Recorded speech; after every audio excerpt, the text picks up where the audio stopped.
Bonjour, ici Jean-Sébastien Bernatchez.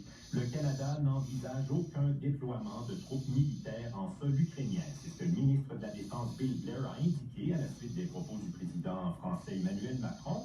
Emmanuel Macron qui a évoqué hier l'idée d'envoyer des Occidentaux, des troupes occidentales au front en Ukraine, ou tout au moins en sol ukrainien. Certains parlementaires à Ottawa estiment toutefois que des débats sur la question auraient leur raison d'être. Le chef du Bloc québécois, Yves-François Blanchet, suivi du député néo-démocrate Alexandre Bourris. Je pense qu'il a dit tout haut ce que beaucoup de chefs d'État pensent tout bas, en se disant qu'il ne faut donc pas dire ça publiquement. Mais M. Macron a décidé de franchir cette ligne-là, et ça aura de très salutaire de provoquer un débat contre cette confusion. En ce moment, on n'en est pas là. Je pense que ces discussions au niveau international qui seront importantes à avoir. J'aurais tendance à dire attention à des risques d'escalade. Mais je pense que aussi, on doit montrer toute notre solidarité envers le peuple ukrainien. D'autres pays membres de l'OTAN, dont l'Allemagne, ont laissé savoir, comme le Canada, que l'envoi de troupes occidentales en Ukraine est hors de question, comme nous l'explique Raphaël Bouvier-Clair. La réaction du chancelier allemand n'a pas tardé. Il n'y aura pas de troupes de pays européens ou membres de l'OTAN sur le sol ukrainien, a déclaré le chancelier Olaf Scholz. La veille, il participait à une grande rencontre d'aide à l'Ukraine à Paris, où le président français Emmanuel Macron a évoqué une idée qui, son aveu ne fait pas consensus, envoyer des soldats de pays alliés en Ukraine. Rien ne doit être exclu. Pour lui, le but est de s'assurer que la Russie ne mène pas la guerre.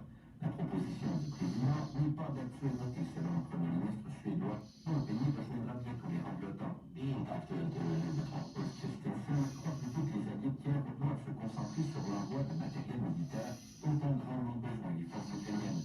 À Paris, le gouvernement a voulu offrir des précisions sur les déclarations du président Macron. Selon le ministre des Affaires étrangères, Stéphane Séjourné, une présence sur le terrain pourrait aider à mener certaines opérations comme du déminage ou la production d'armes. Certaines de ces actions pourraient nécessiter une présence sur le territoire ukrainien sans franchir le seuil de belligérance. Mais dans certaines capitales européennes, les dirigeants craignent qu'une présence sur le terrain augmente les risques d'escalade, présence qui, selon le Kremlin, serait considérée comme une déclaration de guerre. Ici Raphaël Bouvier-Clair, Radio-Canada, à Paris. The meeting on Ukraine was one of the most intense I've ever encountered in my many meetings in the Oval Office. Une rencontre tendue, c'est en ces termes que le leader des démocrates au Sénat américain, Chuck Schumer, a qualifié la rencontre qui s'est tenue aujourd'hui à la Maison-Blanche entre le président Joe Biden et des élus du Congrès. La discussion avait pour but, entre autres, de dénouer l'impasse concernant l'aide de 60 milliards de dollars pour l'Ukraine. À la sortie de la rencontre, le président de la Chambre des représentants, le républicain Mike Johnson, a déclaré que des options étaient sur la table, mais n'a pas voulu s'avancer davantage. Ottawa négocie avec les syndicats pour dédommager à nouveau les employés fédéraux touchés par les ratés du système de paie Phoenix, qui n'en finissent plus. 3 syndicats de fonctionnaires exigent des compensations additionnelles après celles de 2019 et de 2020. Voici Yvon Barrière de l'Alliance de la fonction publique du Canada, suivi de la présidente du Conseil du Trésor, Anita Anand. On se souviendra qu'en 2020, nous avions négocié des dédommagements un peu différents entre les 3 syndicats, mais cette fois-ci, on va faire un front commun pour avoir un dédommagement à la hauteur du stress et de l'anxiété de nos membres. Mon ministère parle et négocie avec les syndicats maintenant là-dessus. Selon l'Association canadienne des employés professionnels, les employés doivent actuellement attendre 2 ans avant que leur problème de paie ne soit traité. En Ontario, le premier ministre maintient sa vision du processus de nomination des juges. Doug Ford répète que son gouvernement a été élu pour choisir des juristes qui partagent ses convictions.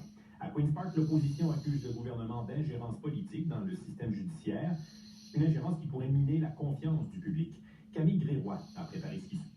I'm not going to double down, I'm tripling down now. Doug Ford persiste et signe. Il n'a aucun problème à justifier la nomination de 2 de ses anciens conseillers politiques au sein d'un comité qui conseille la province sur la sélection des juges. Au contraire, le premier ministre ontarien croit que son gouvernement est en droit de nommer des gens qui partagent ses opinions, et en l'occurrence des gens qui pensent comme lui, c'est-à-dire que les juges doivent être plus sévères. Ces propos que Doug Ford répète depuis vendredi dernier continuent de faire réagir.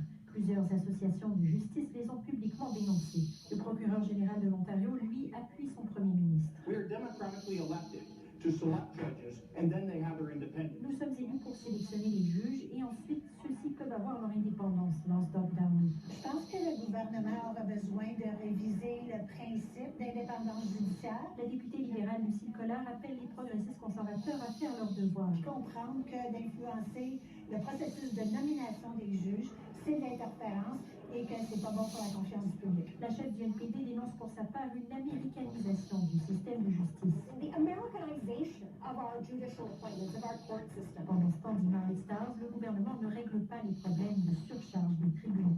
Ici Camille Réroy, Radio-Canada, Toronto.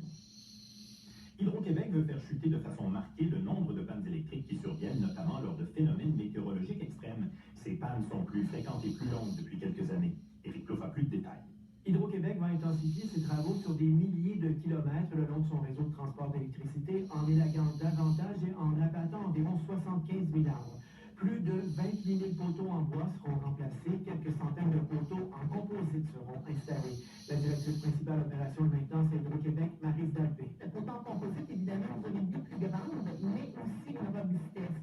Hydro-Québec va aussi enfouir des fils directement dans le sol sans canalisation de béton à Bécomo et à Wakefield. Pour 2024, on parle de 7 km qui vont être installés, donc des endroits qui vont nous permettre aussi de voir cette capacité-là au niveau de notre réseau. La Société d'État prévoit également déployer des batteries portables dans des zones fortement touchées par la panne. L'analyste au regroupement des organismes environnementaux en énergie, Jean-Pierre Finet, qui avait critiqué Hydro-Québec pour la gestion et l'entretien de son réseau en avril dernier, alors que des milliers de Québécois avaient été privés d'électricité pendant plusieurs jours, salue l'annonce de la Société d'État. Le Québécois avait aussi encouragé non seulement les batteries de stockage d'électricité à la maison, mais aussi de faire ça dans une vision un peu plus globale et encourager la production d'électricité via des panneaux solaires, par exemple. Donc on pourrait stocker des surplus dans les batteries et même avoir une autonomie lors des temps. Hydro-Québec rendra par ailleurs disponible des pôles de dépannage mobile pour recharger les voitures électriques. Éric Plouffe, Radio-Canada, Montréal. C'est-à-dire un record de chaleur vient d'être battu à Montréal, notamment, et le tambour va se poursuivre aujourd'hui et demain. Comme l'a constaté Diana Gonzalez, plusieurs en ont profité pour s'adonner à des activités de plein air. Journée occupée sur le terrain d'entraînement de septembre de 2023. Ça fait du bien. C'est différent de juste ici la terre pendant l'hiver. D'autres ont choisi le cadre de ski. Ça, c'est vraiment ce qui fait longtemps. Le scénario sera tout autre mercredi en raison des quantités de pluie prévues. Le propriétaire de ski Saint-Bruno, Michel Couture. On va fermer l'entreprise pour le ski pendant une journée pour s'assurer de reprendre le beau froid, partir un peu du chômage, pour se retrouver sur des pistes blanches dès jeudi matin. Ces derniers mois ont été marqués par des températures au-dessus de normales de saison.